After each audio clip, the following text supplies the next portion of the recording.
we are officially in fight week for the return of the towering Inferno, Sebastian Fundora, as he looks to remain WBC 154 champion over Keith Thurman. It's actually a fight that I don't even think it benefits the division. Instead of him fighting Keith Thurman, who, had his prime, like half a decade ago, I think it's time for him to start getting legacy building fights, try to go undisputed, because I definitely do think he has a chance of making it. I would rather see what happens next after this fight. Fundora himself stated that a potential fight with Vergil Ortiz. Vergil Ortiz is the WBC interim champion. Let's bring it back towards this upcoming weekend. Fundora, one-time Thurman. What are your guys' predictions for this one?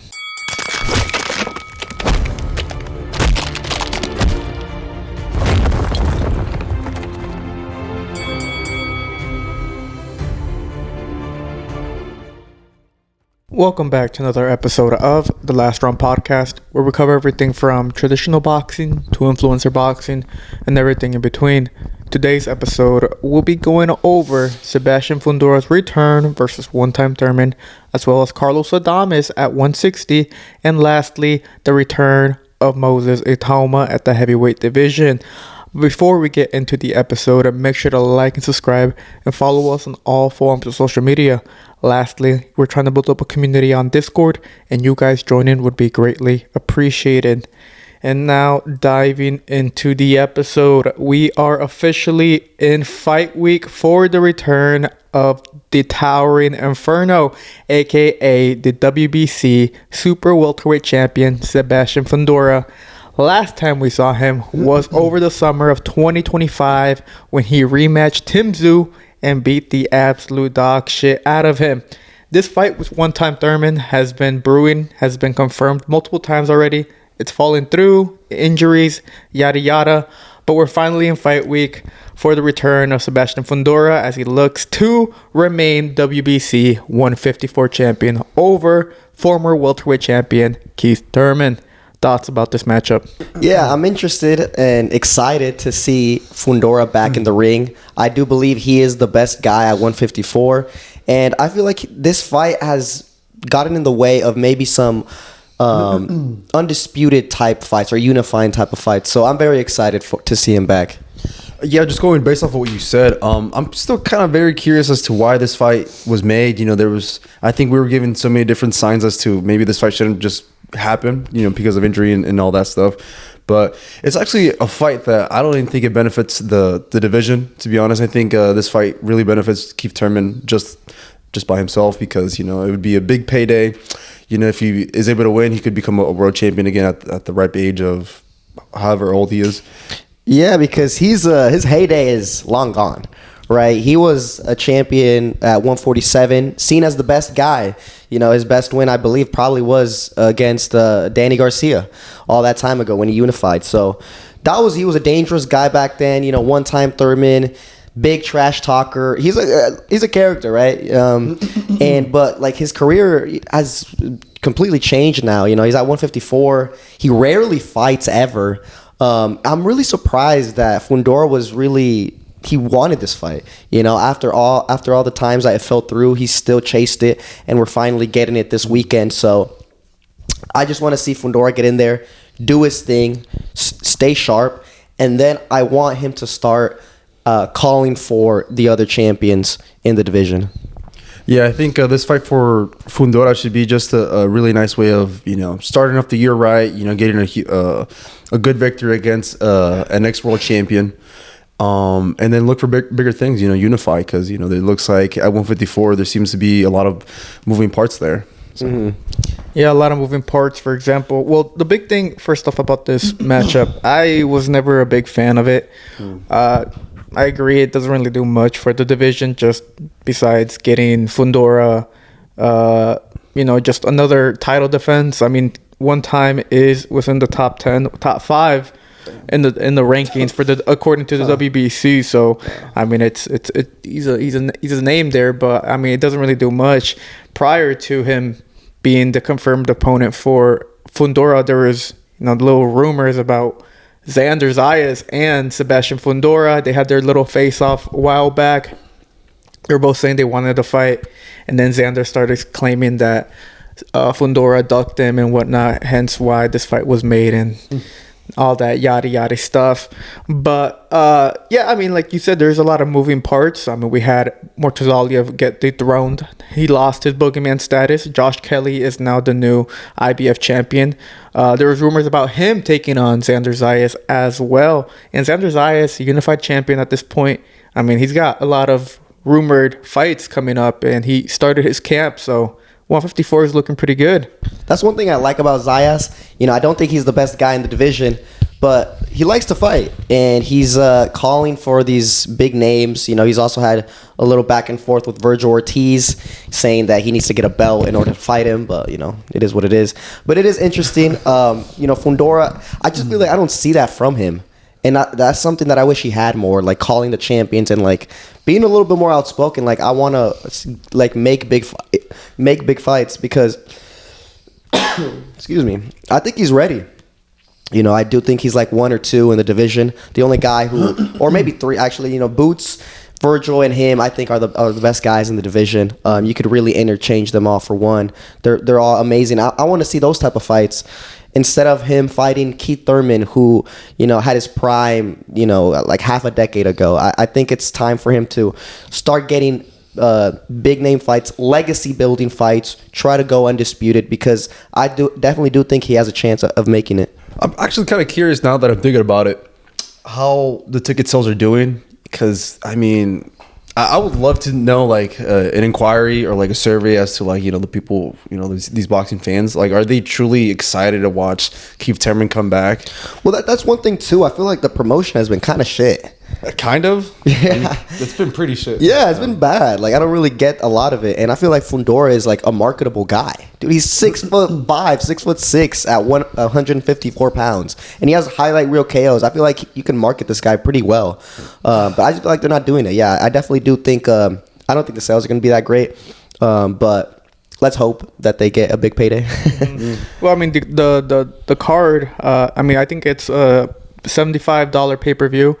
And it was backed up with a good co-main event. We had Frank Sanchez taking on Richard Torres as the co, but that fight ended up getting canceled or postponed because of Frank Sanchez being unable to train properly because of a knee issue. You know, he had surgery a couple months back, and I guess he hasn't fully healed yet in that manner, so he hasn't been able to train 100%.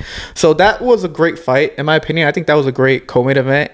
And now that fight's gone, I think a lot of people were a little bit turned off from it. Pause. But this is, you know, not a big name. I mean, I'm interested because Fundora, and I want to see how it ends. But like we mentioned earlier, it doesn't really do much for the division. And I would rather see what happens next after this fight. You know, Fundora himself stated that a potential fight with Vergil Ortiz, and even Vergil Ortiz on Twitter quote retweeted it saying, you know, let's do it.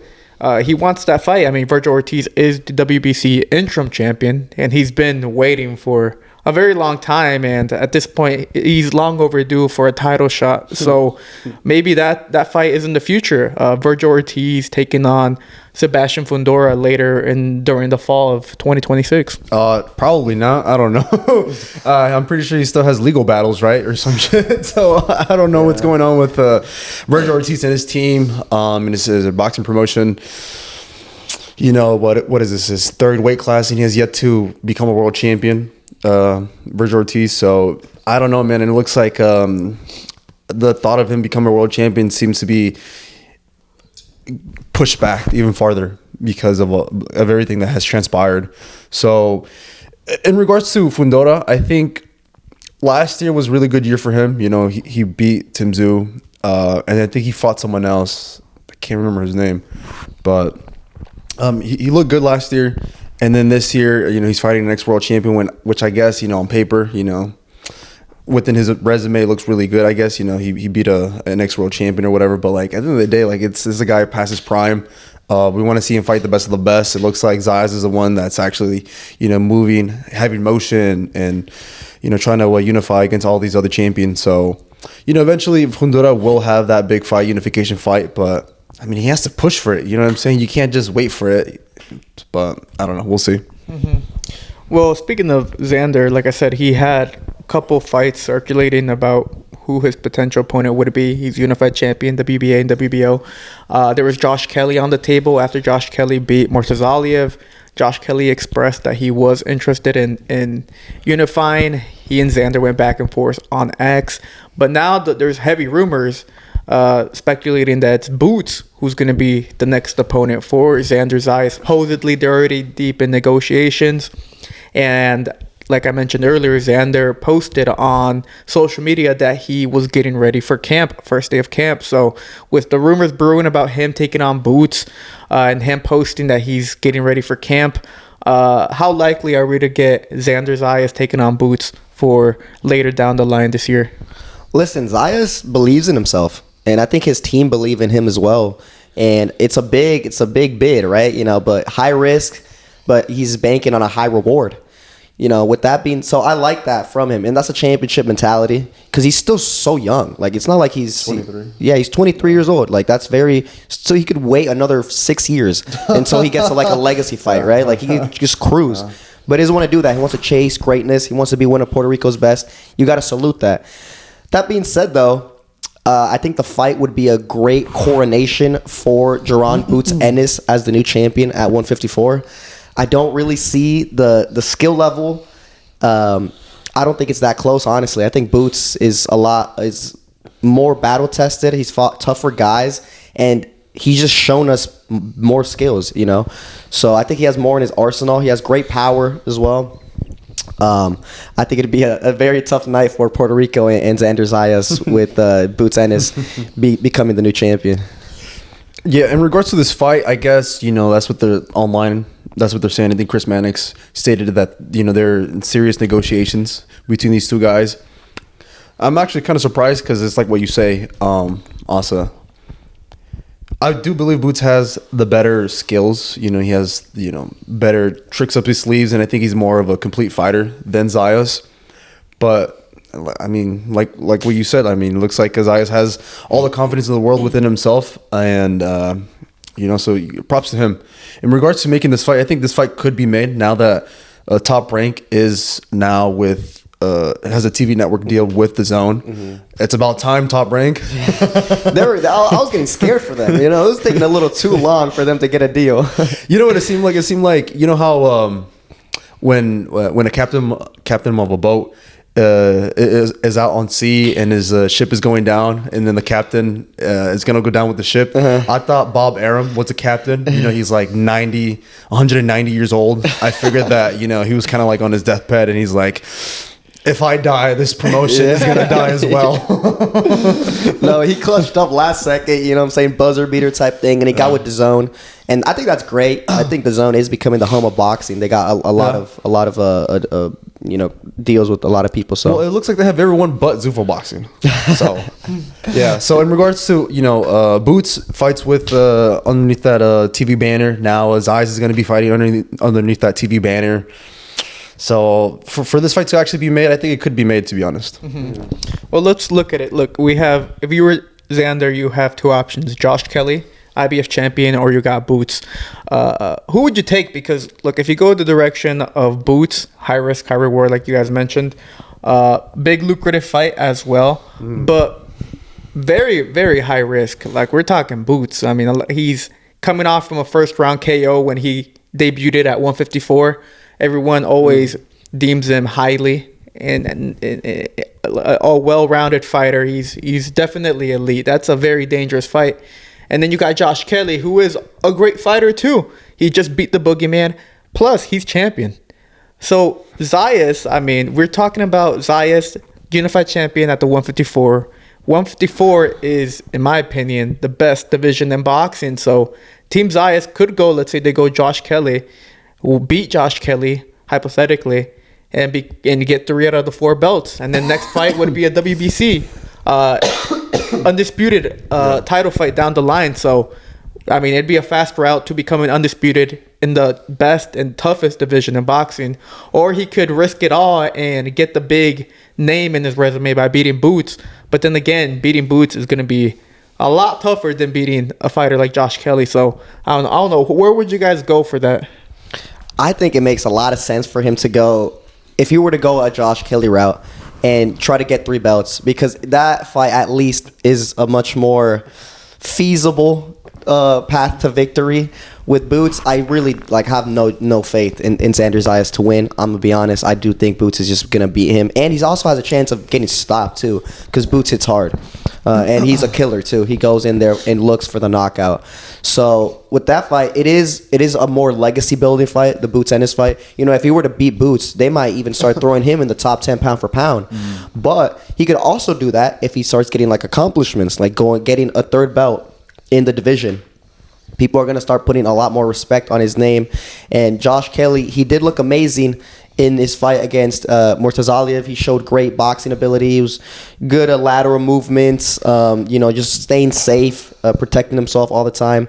But that's not a fight where, if he loses, he loses, right? But he's not going to get stopped or knocked out or anything. So I think that one makes more sense, because then he could get 3 belts and just ask for the 4th. And even if he fails, he's still got 3 out of the 4 belts in that division. That's a really big accomplishment. So, I think strategically, I'd go with Josh Kelly. Yeah, I would go. If I was part of his team, I would also tell him to go for Josh Kelly, because it just makes sense. When you compare Boots and Josh Kelly, it looks like Josh Kelly does seem to be the weaker guy, I guess, between the two. So, and then it's like what you guys said, getting a 3rd belt and then trying to go and unify in that division would be fantastic for him. And at the young age of 23, and then with all the killers, top contenders in that weight class, that's such a great accomplishment for this dude. So. Yeah, I would say go for Josh Kelly. Mm-hmm. Yeah, because I agree too. I would, it's just strategy right there, just going for the next champion and collecting another belt, because then let's say he beats Josh Kelly, becomes IBF champion. Now he's got 3 out of the 4. You just wait for Sebastian Fundora, if he does beat one-time Thurman this weekend. See what he does next, and that fight would be huge. Puerto Rico against. Mexico, U.S. California, yeah, Coachella.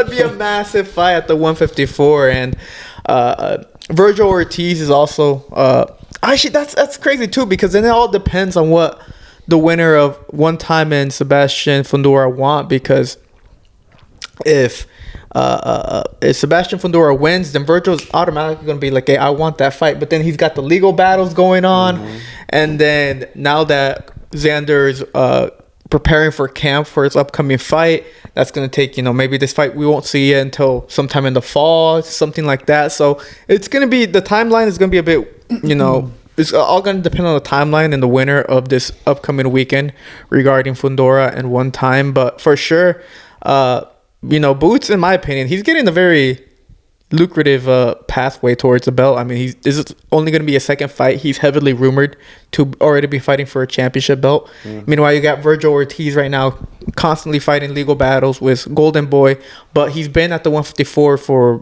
2.5 years, 3 years now, and he's yet to fight for a belt, even though he has fought 2 big fighters at that division in Madrimov and Bohachuk. So it's kind of funny to see the different paths and how boxing kind of works out, even if how unfair it can be, I should say. Yeah, you think that's just the boxing, politics, or you think that's Oscar De La Hoya being a little bit scared? I was just gonna say it's Oscar De La Hoya, bro, because guarantee you, if Ortiz was under Eddie Hearn, Eddie Hearn would be hooking him up, because Eddie Hearn hooks up all his fighters, bro. The more I realize, Eddie Hearn is the best of them all. He's so good. He's also just such a great guy, man. I remember, who was it after the fight? With Nunez and Navarrete. Navarrete obviously whooped him, right? And Nunez, he lost his title and everything. But the video came out, Eddie Hearn backstage with him, and just you did a great job. Keep your head up. We're still gonna keep giving you fights, and you'll be back, and all that type of stuff. He just seems like a good guy. So It's Oscar De La Hoya. He's a leech, and I don't know why people still fall under his Goldenboy slave contracts. Yeah, you also have to take into consideration, the unfortunate position that Ortiz is in. He's the number one contender for the WBC. Like, he's the number one guy, or he has the interim belt. Yeah. So, I mean, he should fight for the WBC belt, and now they have Keith Thurman in his position. So, yeah, and it really sucks with him and his relationship with Oscar.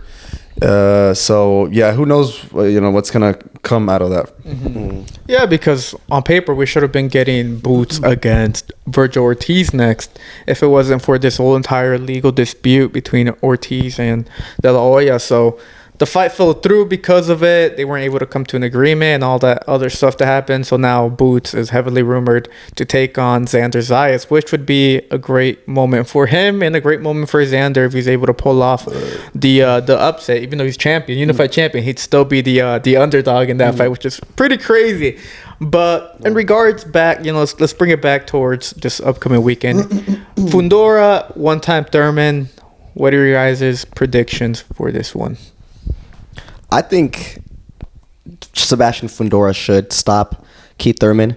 Thurman is older now. He's very inactive. He very, very rarely fights. And Fundora is a killer. I mean, he goes in there and he looks for the knockout. He's been looking really dangerous, and it seems like he's improving every time. So I think with his range and his just aggression, he's going to be able to land some tough shots on Keith Thurman. So he's going to test his chin. If Thurman can take a punch, then he might last, but he's going to take a whooping. If he can't take his chin after all these years in boxing, I think Fundora stops him. Yeah, I want to see a stoppage from Fundora, and I think that's what should happen. But I think I'm going to go with a unanimous decision victory for Fundora. Thurman has seen the canvas, and that was against Manny Pacquiao. But that was against Manny Pacquiao. So, other than that, he's taken decent shots and, has kept pushing. So that chin seems to be solid. So I'm going to go with a unanimous decision victory for Fundora.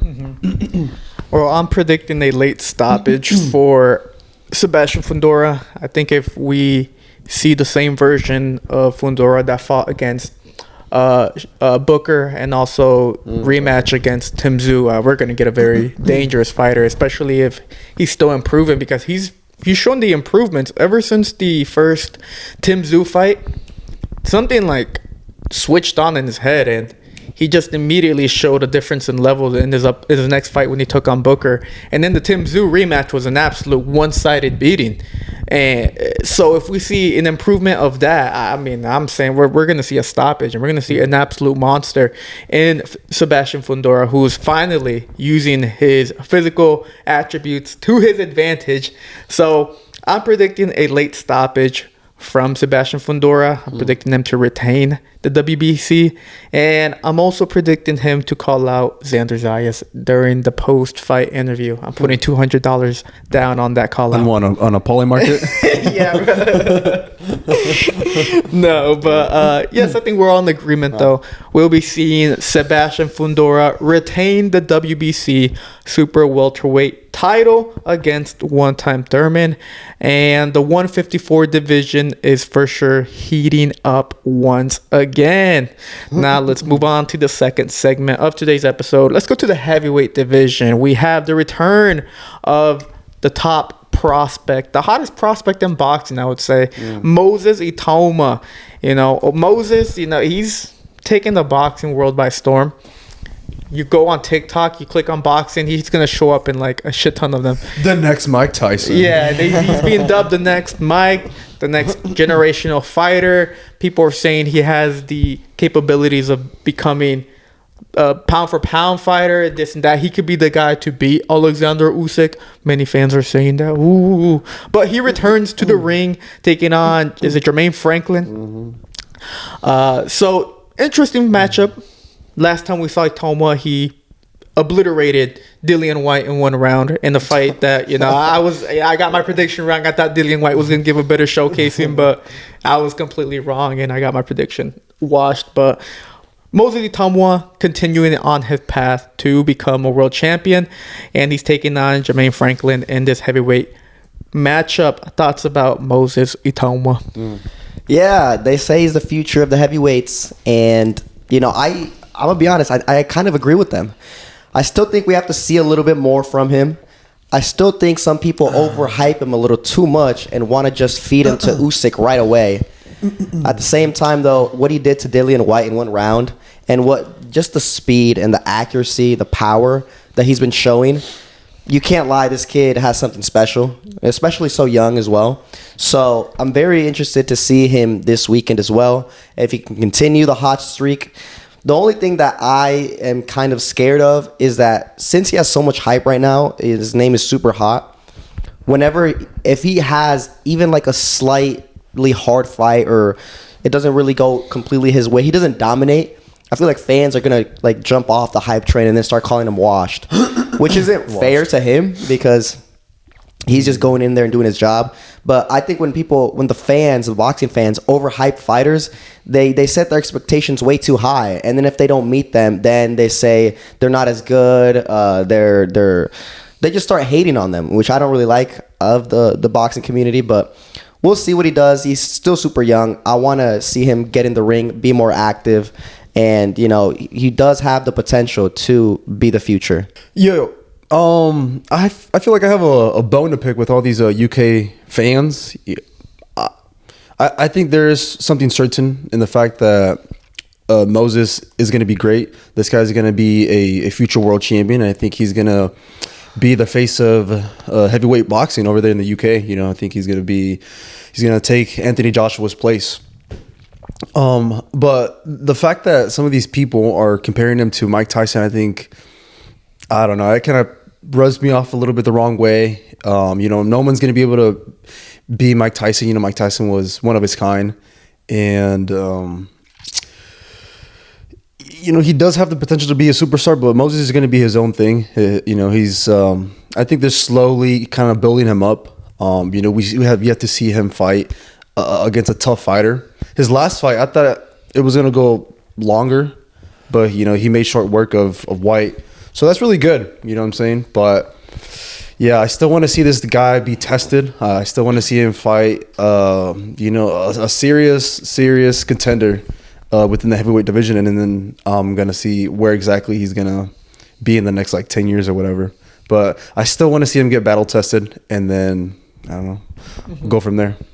Well, yeah, look, I wasn't fully on board with the Itauma train early on when he was getting all those, first round knockouts and whatnot. But after what he did to my boy Dillian White, destroyed him in that manner, I was like, okay, there is legitimacy in this guy. So, Jermaine Franklin is his next and upcoming opponent. The thing is, though, I would even say, they regard him as the best prospect in heavyweight boxing, which I do agree. But then we also got the American Richard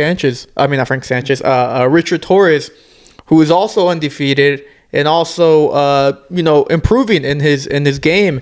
And I would even say that Richard Torres was going to have a much harder matchup in Frank Sanchez than Moses Itauma is having in Jermaine Franklin. Frank Sanchez is battle tested. He's fought elite fighters at the heavyweight division. His style is a bit boring. He's not the most entertaining fighter out there.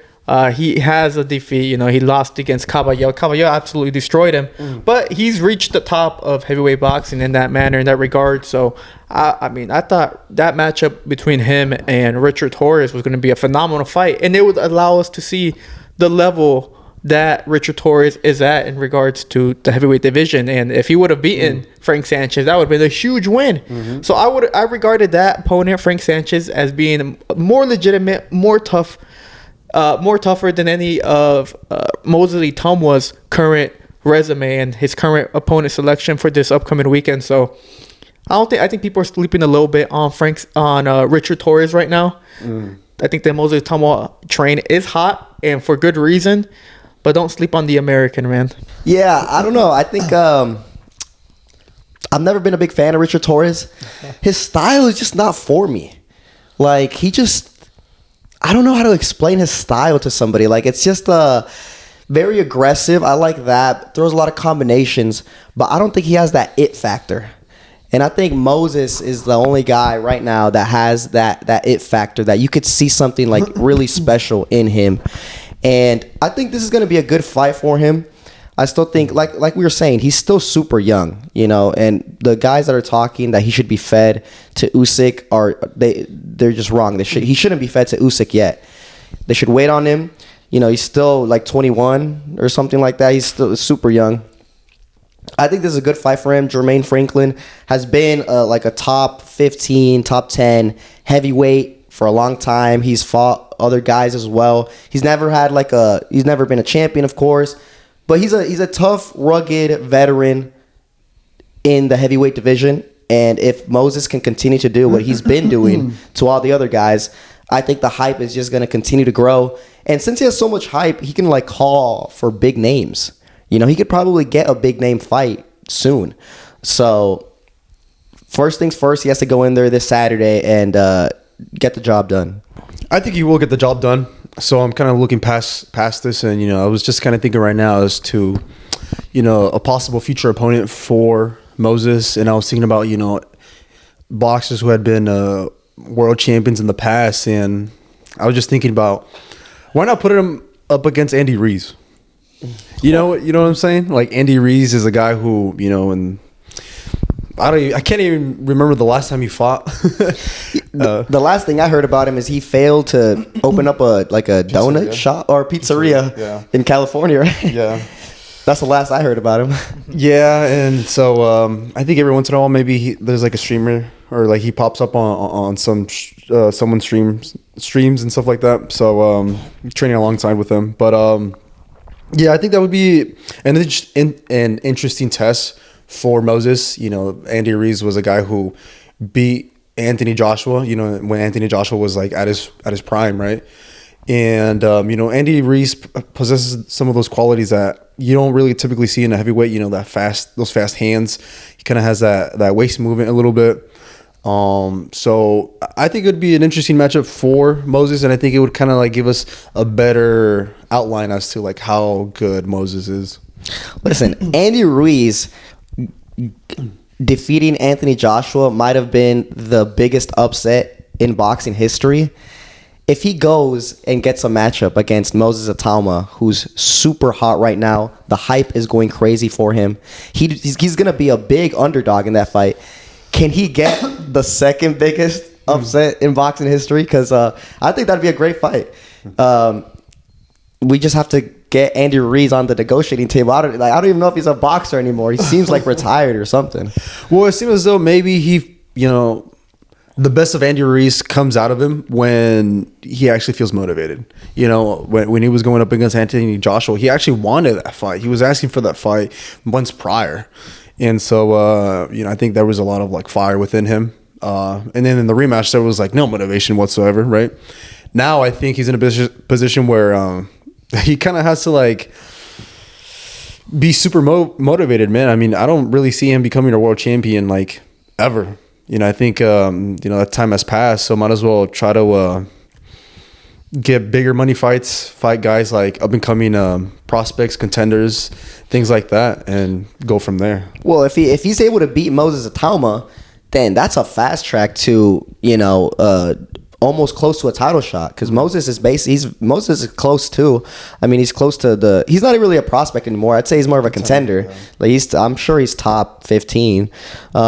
So he's already up there, and if Andy Ruiz is able to beat him, get all the hype that was behind Moses on his side, boom, he might be able to get throw another trilogy, Andy Ruiz versus Anthony Joshua or something like that, Yeah, it all depends on how what direction Moses decides to take after his fight this upcoming weekend. But Andy Ruiz would be a great matchup for him. But I think the last time my laptop died.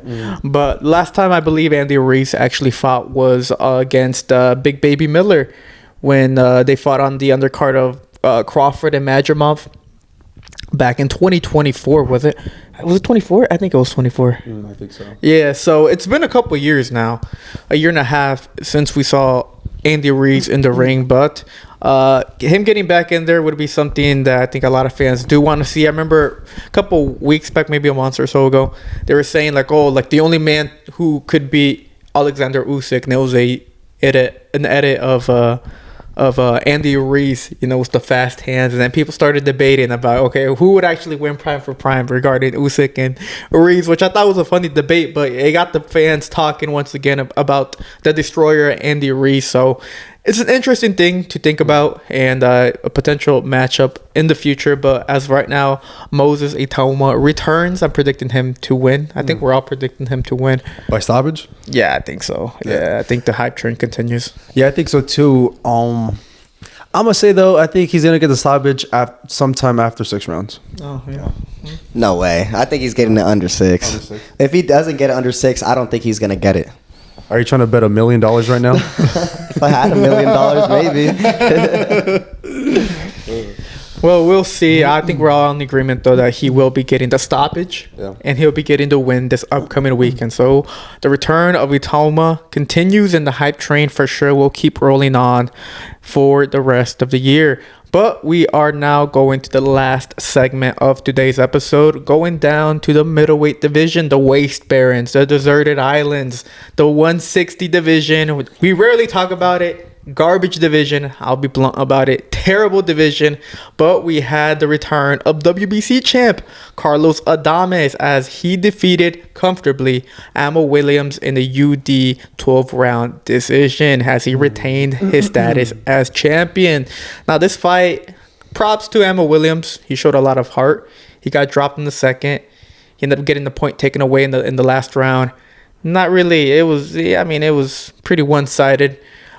He was a tough guy, but Carlos Adames for sure is that guy. He is the man, the best fighter, the best champion at the 160 division. And tell me if I'm right or wrong about this, or fact check me. But Adames said he was going up in weight, right, to 168. Is that confirmed? Oh, I'm not even sure. No. Yeah. I saw people saying that he was, which I wasn't. I can't confirm. Like I said, my laptop died right now, but. Carlos Adames retained his title, and rumors about him going up to super middleweight. First off, thoughts about Carlos Adames? Yeah, I'm really impressed by him, honestly. I think his style it's a bit quirky. It's not really a typical style. He goes forward, but he has really good waist movement. He fights good on the inside. He has good combination work, good body work, and you could just tell that he has some heavy ass hands. I mean, he messed up Amo Williams' face, and he dropped him too with that right hand, and he hurt him a bunch of other times as well. So Carlos Adames, I was really impressed by him. I've been getting more and more like, I didn't think he was that good, but now I'm starting to think he is that good. So he's only 32 or 33. I think the best decision is for him to go up to 168, because at 160, there's just no real big names. If you're not gonna fight that Uzbek, Johnny Beck. If you're not, and Johnny Beck got stripped, so he's not even a champion anymore in the division. He was unified. He's not even a champion in the division anymore, and so you're not gonna fight him. Who else are you gonna fight? Lara? I don't really want to watch that fight. I mean, Lara should just go and retire. You know what I'm saying? Like, and there's no one else either. So I feel like going up to 168, there's a lot more options. Get a Shiraz rematch, fight Edgar Berlanga. You know what I'm saying? Call out Canelo, do something, right? Because I feel like he has no fans. I don't think he's a big name. He's not a big name for the skill level that he's at, the skill level he displayed. I was impressed. I was blown away. So I think he should really be in the conversation to having big name fights. He's a champion. He's defended his belt a couple of times. He got that upset against Hamza Shiraz. Put some respect on Carlos Adames. I think he deserves some big names. Well, I don't think it was an upset. I think it was a draw, right? With Shiraz. Yeah. I mean, yeah, but it was a draw at the end of the day. I think it's interesting that Adames wants to go up to super middleweight. I mean, I think he's been at 160 for a minute now, so I guess maybe it's just his body, not being able to make the weight anymore. But I mean, at 160, he's technically the guy. Like he's the number one honcho. So, okay. But in regards to some of the other champions, Johnny Beck, I don't know when he's gonna come back. And then apparently, I saw online that him and Lara have an agreement that they're not gonna fight. Yeah. So two brothers from another mother, two islanders. I guess they made that verbal agreement that they're not going to fight each other. So I think that's interesting. So I guess a move to 168 wouldn't be that bad. He'll feel more comfortable at the new weight class. Maybe he's not the tallest, but he'll feel more comfortable. He does possess power, and I think that's going to carry wonderfully at 168. And he would be able to, the next few fights at 168, there would be like big mega fights. I think there's a lot more names. There's a lot more people up there, and I think he could get a bigger bag. So yeah. Who are the champions right now at 168? There's only two right now. It's Imbili and Resendiz. The other two are still vacated. IBF and WBO are currently vacated. Well, there we go. Maybe he can become a world champion at 168 as well. I mean, so yeah, I guess we'll have to wait and see what happens. But in regards to his performance, I was actually impressed. I thought he was going to struggle a bit. I had a feeling that he was going to win. I was leaning towards him winning this fight against Ammo, but I just thought Ammo was just going to make the fight tricky. He is southpaw. He has that reach, and he is taller as well. But Adames was able to just break right through that and then just walk him down for the majority of the fight. Mm-hmm. Yeah, I mean, I want to talk more in regards to the potential of Adames moving up to 160 because yes, you guys mentioned all the things. Big, bigger fights for him, better division than the 160. I mean, 160 is trash. 168. It's, a pretty mid division. It's not the best, but adding in Carlos Adames in there would be, a great addition to it. It's the roster becomes even more stacked. And we also had Lester Martinez, who became the new interim champion for the WBC for the division. So we have another added name within the top guys at the 168. So there's a lot of potential for Carlos Adames to become champion. Like we said, once Crawford retired, all the belts were dispersed. We had a couple email champs come into fruition, but we have two belts that are still currently vacated. So there's potential for all these guys to get their belt. And Imbili supposedly is set to take on Canelo for September. That seems to be the heavy rumor right now. So Imbili would be busy with that. But Resendiz is currently on paper to take on, oh my gosh, he has a fight. Jaime Munguia on the undercard of Benavidez and Ramirez for May. So that's another one that's currently being taken care of. So Adames, his only issue though is he's such an inactive fighter. I mean, these last 3 years, he's only fought 3 times. He fights every year, once per year, which is not good enough. He's only 31, so he still has a couple years left, but I mean, if you want to get those big names, if you want to move up, I mean, you gotta get your name out there. You gotta start fighting a bit more, and the 160 is definitely the division for him to do it. Especially that Shiraz rematch. Shiraz is hot right now, destroying Edgar Berlanga, and everyone believes that Adames beat Shiraz. I think like 99% of the people know that Adames beat Shiraz. In that first fight. So the rematch would be even more hyped up just because of the form that Shiraz is in and just the history that they have. So big names for Adames. And for you guys though, if he were to go up to 168, what matchup would you guys want him to see, or what matchup would you guys pair him with? Canelo. Send him to Canelo. Come on now. Hey, honestly, it's not even a bad stylistic matchup because Adames does go forward, and Canelo likes that. I think it'd be a great fight. Yeah, I guess that's mostly a joke. Yeah, I don't really want to see him against Canelo. Actually, I think a fight that I would like to see him be in would be against Imbili. I think that'd be an interesting matchup. I was actually thinking the exact same thing. I thought him against Imbili would be really good. I think Imbili is like a guy that you can kind of put with anybody.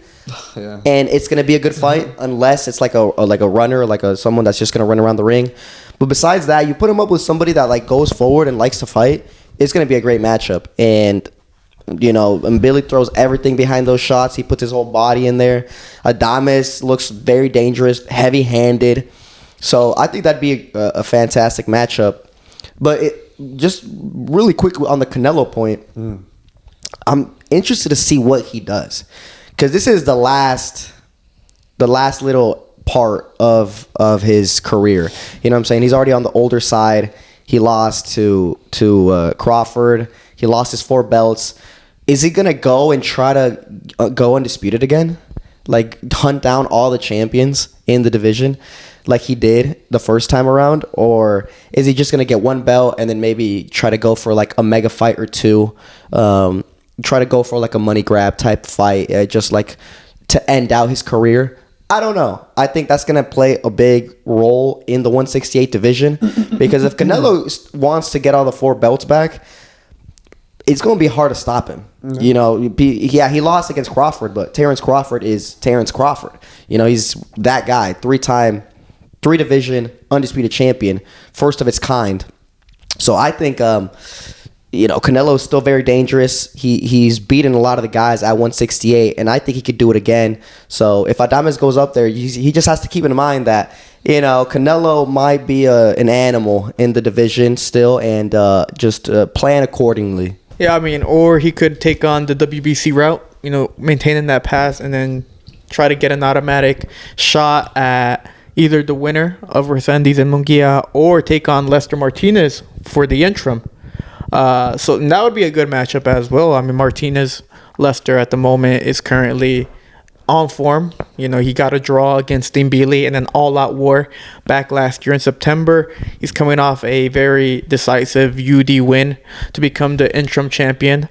So there's a lot of hype behind his name. He's got Bomac in his corner. He's constantly improving. So he wants to prove himself again, and why not match him up against someone like Carlos Adames if he does go up to the 168. But I think we're also forgetting about my boy Caleb Plant. He's still there. Caleb Plant, man. Who's that? Come on, bro. Come on, don't disrespect. You can't do Plant like that, man. What? That's crazy.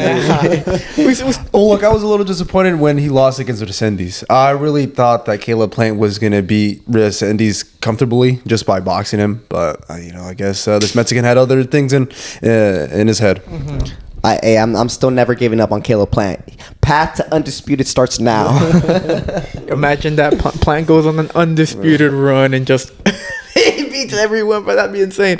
But you got Plant and there's still Berlanga. I guess besides, if he still wants to box, he's currently trying to become an artist. A rap artist at the moment. Yeah, have you heard some of those snippets? I have, yeah. Boy, what do you think? Do you think he has better rap skills or better boxing skills? Bro, they're fire, dude. He's the next Bad Bunny, bro.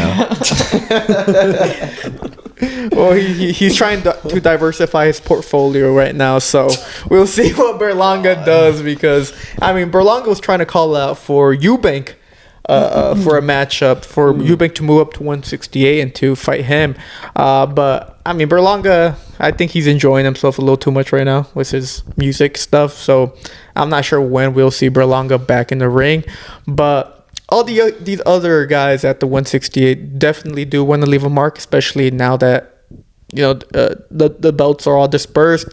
There's going to be a lot of movement, especially if Munguia is able to beat Resendiz. Then Munguia becomes world champion right there.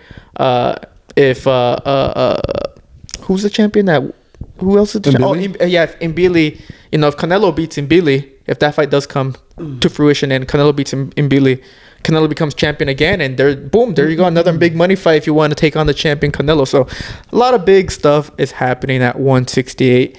Carlos Adames moving up there would definitely be a great addition to the division, and I think it's one that would make a lot of sense, especially for him in his career right now. In the moment that he definitely needs something like that. Yeah. But is there anything else that you guys want to cover for today's episode? No?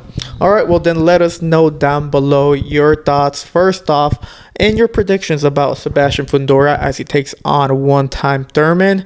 Also, what do you think about the 154 division? Do you think that Xander Zayas beats Boots, or should he take on Josh Kelly and become champion for the IBF and get 3 out of the 4 belts? Let us know your thoughts on Carlos Adames' performance, and also let us know your thoughts about him potentially moving up to the 168 division. Also, don't forget to like and subscribe and follow us on all forms of social media. We are on X, Instagram, and TikTok.